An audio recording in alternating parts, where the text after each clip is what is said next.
सध्या जर्मनीमध्ये आता इलेक्शन सुरू आहे आणि आमच्या शहरामध्ये आता ते जे बॅनर लागलेले आहेत ना, मला तुम्हाला दाखवायचे होते. कारण की इंडियामध्ये मी लहानपणापासून असं बघत आलेली आहे की मोठं बॅनर आहे, त्याच्यावरती जे शुभेच्छक आहेत त्यांचे नावं आहेत किंवा कार्यकर्त्यांचे जे आहेत ते नावं आहेत खूप सारे वगैरे असं असतं. तर इथे कसं असतं मला तुम्हाला दाखवायचं होतं. हे बॅनर आहे इथे लागलेलं फक्त एवढं. आणि हे उभे आहेत इथे, जी ही SPD नावाची पार्टी आहे त्या साईडने ते उभे आहेत. बस आता हे एवढंच पोस्टर आहे.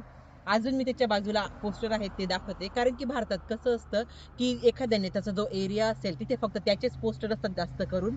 तर इथे कसं असतं ते आता दाखवते मी. आता पहिलं जे पोस्टर आहे हे मी तुम्हाला दाखवलं, हे SPD पार्टीचं आहे.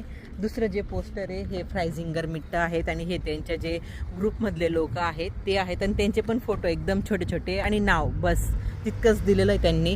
आणि तिसरं जे पोस्टर आहे ते समोरचं आहे तिथे CSU पार्टीच्या नावाने. तर बस असे हे सिम्पल आणि छोटे बॅनर असतात, इथे काही असं फॅन्सी नसतं. आणि पुढच्या व्हिडिओमध्ये मी तुम्हाला सांगणार आहे की इथे प्रचार कसा करतात, म्हणून पुढचा व्हिडिओ पण नक्की बघा.